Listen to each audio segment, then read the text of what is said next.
all. So I just wanted to make a video about doll collecting and budgeting, and I find this a very fascinating topic.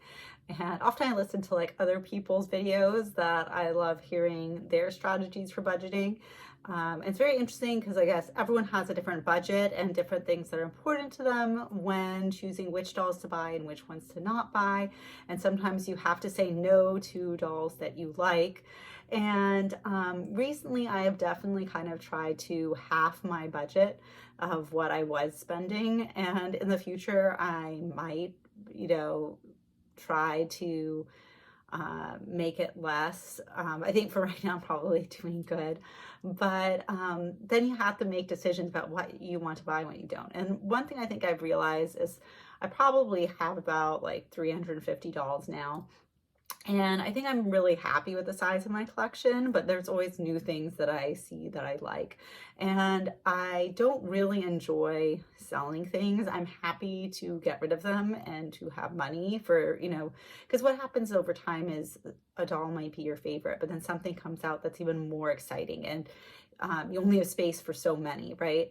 But I guess I'm just really bad at the whole packaging and creating like listings and doing all of that, and I just put it off. So I have some things.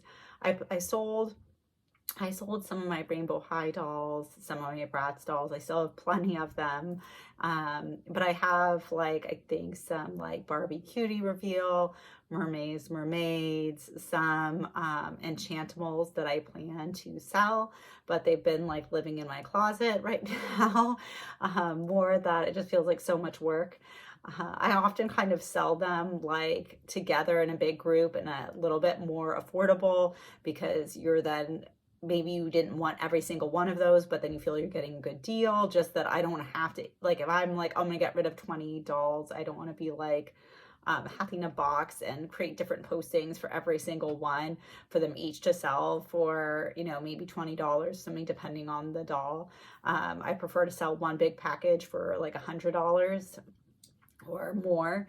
And yeah, say something like Cutie Reveal, I don't really know how much money I can expect selling those. I'd like have to look at, how much they're selling for and everything like that. And definitely if you hold on to things, you wait longer, that they're not on the market anymore, you may be able to sell them for more and get your money back.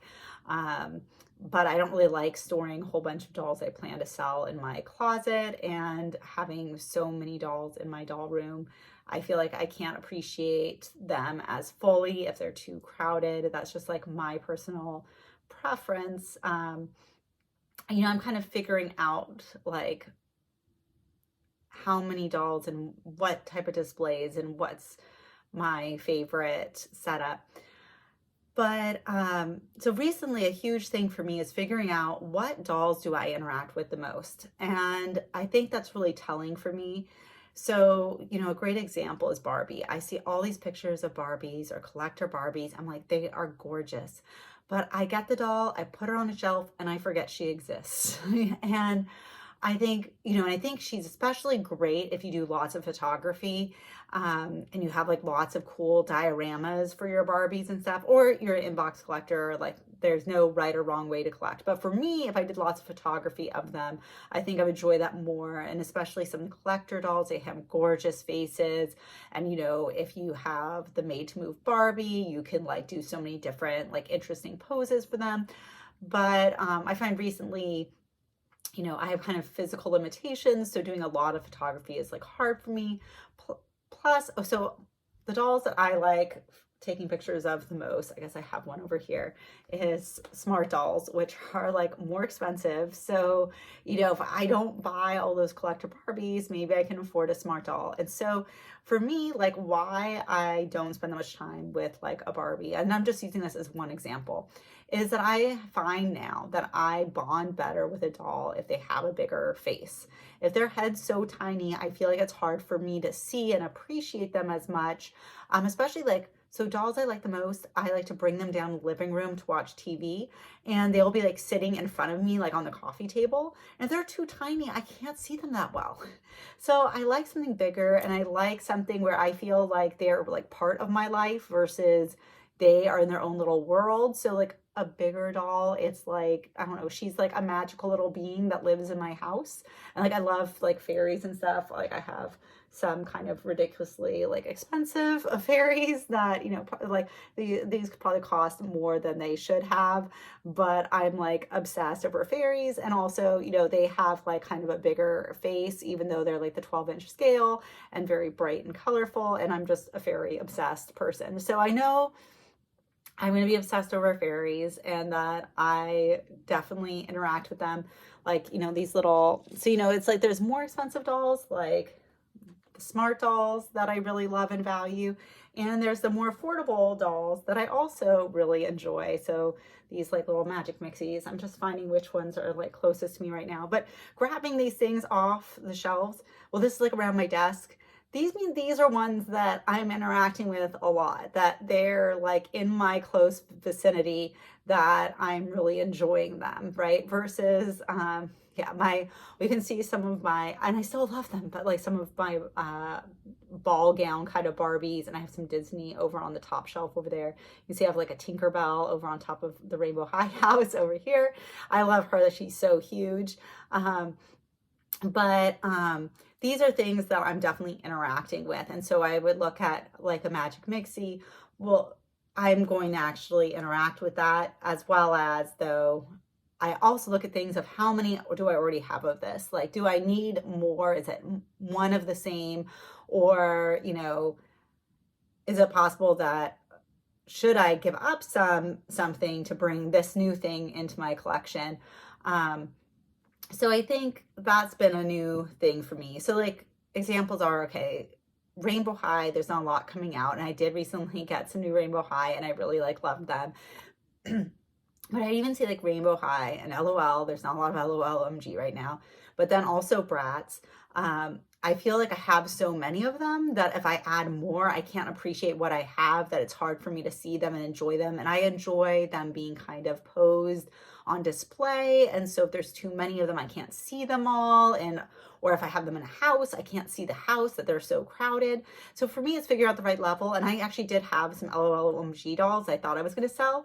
And then later I realized, having them in a box in my closet, that I felt the house was too empty. So I took them back out and put them back in the house. So, you know, sometimes for me, it's beneficial to just put something in a closet for a few months and see how I feel. And that did happen to me before, that I sold some American Girl dolls, and I just actually moved them to a different part of my room where they were less visible, that I didn't want them with the rest of my collection. Like, that's kind of how I felt, like they were below in how much I loved them, that I didn't want them next to my favorites. And when I put them over in their own area, at first I kind of like put more interest in them and took some pictures of them. And then I just realized over time, I don't really want them with my other ones. I should just sell them. And that was probably a good decision. But I just find it so fascinating, the collector world, that we like so enjoy collecting what's the new thing, right?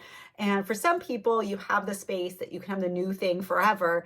And I think those collections are amazing. Like, I think that kind of really inspired my collection, seeing some people that have thousands of dolls, right? But realistically, I only use my room. And I think realistically, I was realizing I was getting overwhelmed by a shelf that has too many. And, you know, I think initially I thought it still appealed to me, but it was just like over time that I want to appreciate my favorites more. And I felt I couldn't if there was so many. So that's just like where I'm at. But then also where I'm at is the amount of money that I felt like I was spending.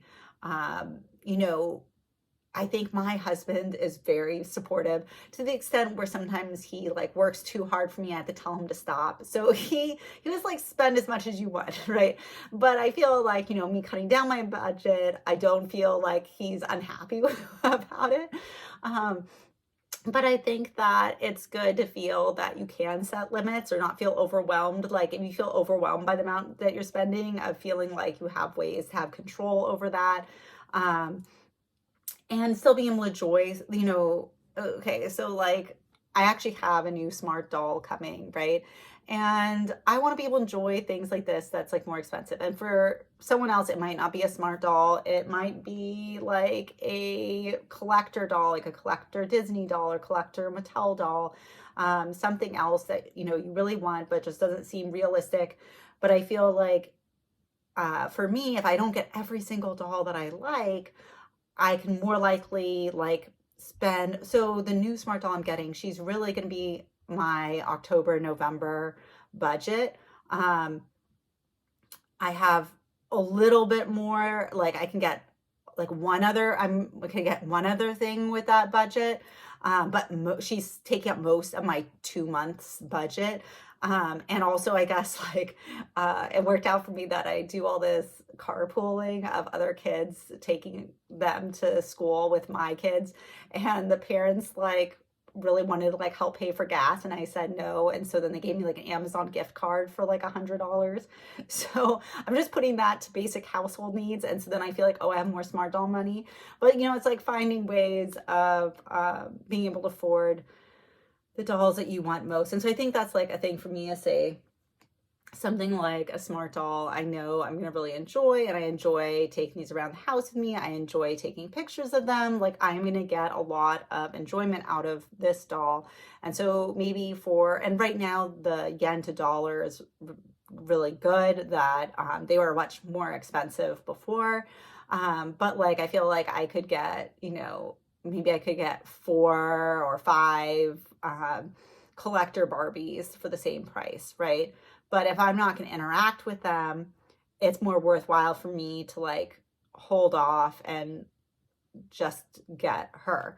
At the same time, even smart dolls, I feel like there are so many that I love and they're so expensive that like I try to view, if I get this doll, will there be another one that's going to come out that I'm going to like more, and then I won't be able to afford it? And so really thinking, this one is so amazing that if something else amazing comes out, I will not be disappointed if I can't get it, right? I think that's helped me not get too many smart dolls, of like, they have these like fantasy color ones, which I don't have. Like they have like blue skin or gray skin. I think they're talking about making a green skin one, but they sell out so fast. It's like really hard to get them. So like, I'll kind of stop getting like a certain new smart doll, because it's like, oh, well, if they come out with a fantasy skin color one, would I prefer that? And so this new one I'm getting, she is a Sorry Not Sorry. She has this really cute smile. She has like brown hair, brown eyes. So like, she seems like me. I have another who's not right next to me, who I generally think of as my smart doll that looks a little bit more like me, but she has blue eyes and she's a more serious expression. I kind of consider her to be like the bodyguard of my smart dolls, but that's not really my personality. So I think some of my others have more similar. It's a lot. But this one, I felt like she was a high priority for me. So I kind of knew for a long time that I'd want her when I saw like she was a new concept. And so when she released, I snatched her up.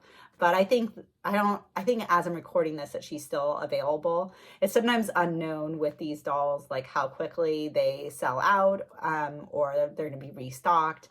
So sometimes I am too much of like a FOMO person, that I'm scared of not getting something, so I have to get it right away and I don't wait.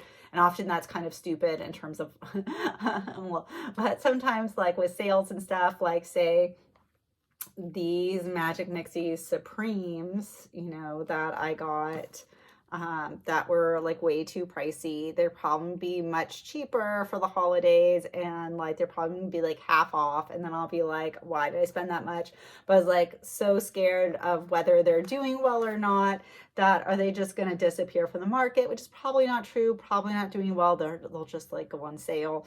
But like, it was something I felt like I have to have these, so I was not willing to wait. So yeah, you can be like me, you cannot be like me, you can be more responsible than me, or but I mean, yeah, I guess for me it's like I hate missing out. I'm so extreme on the dislike missing out, that a big thing that I kind of like, a good way to not get certain dolls is if they're ones that they're probably to sell out in a minute. So like, a good example is like a lot of collector Mattel dolls, I have no interest if they're like a limited release.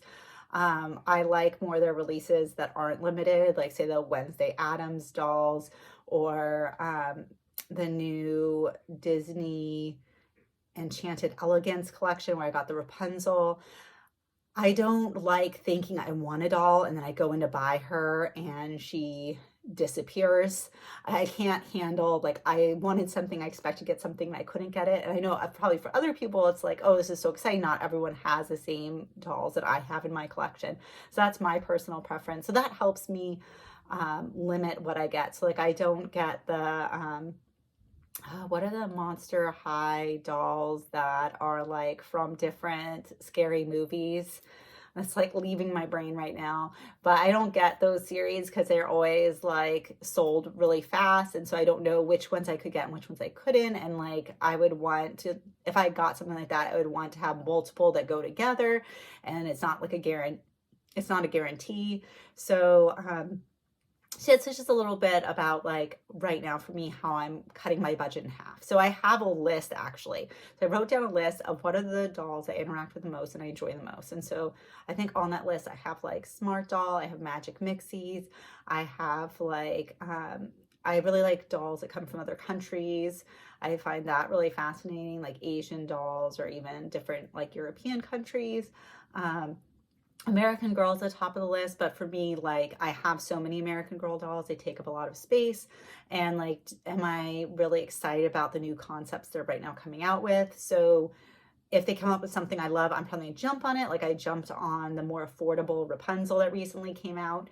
And yeah, I don't know if I mentioned yet, Disney's on that list, like fantasy fairy dolls, that type of thing, anime dolls. Um, what's on my list of things that I should be cautious? Like, do I absolutely love this? Like, is it better than anything else in my collection? And I have to have this. So that would be like Barbie, Rainbow High, Bratz, LOL OMG, all of those kind of Mattel MGA dolls. Like I would say if I talk about like Monster High, I'm probably more likely to get like a collector Monster High doll versus the playline. That like a lot of the playline have like poly hair, and that for me, that's hard for me to enjoy. So it just different people what's their preferences of dolls that is a lower preference. And also I'm just starting to feel like the new playline dolls from Monster High seem more of the same to me. Like um, and I have so many. So I have lots of G1, I have some G2, I have G3. So I feel like I have so many, I'd be overwhelmed getting more. So I also have a shelf where I keep more of the collector Monster High dolls, which is starting to fill up. So I mean, there'll be a time that I'm like, oh, I don't really need more of those. But I think that's kind of been fun and exciting for me as being kind of different than like I started with collecting the G1 Monster High dolls after they were already off the market. Um, and yeah, so these new collector dolls are just something kind of new and fresh for me. But I think this is like helping me of, you know, even if I see dolls that I like to go, I don't need her. So that's my current philosophy. And I hope that's helpful for you. Let me know in the comments, what are your strategies for deciding on keeping or not keeping dolls? I always love to hear how other people make these type of decisions, and often they're such great suggestions. Okay, thanks for watching. Bye.